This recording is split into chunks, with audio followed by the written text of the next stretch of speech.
That's how you do 1999 S10 bed removal without unbolting a single thing or unplugging a single thing.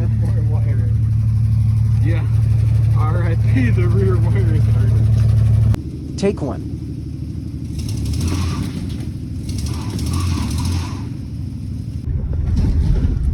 Oh my god.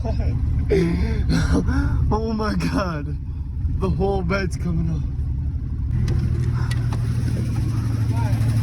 Holy shit. The tail light. My god, Cody, it's a dump truck.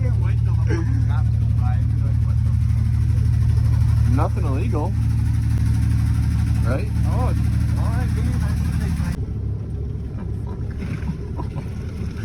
Oh, there we go.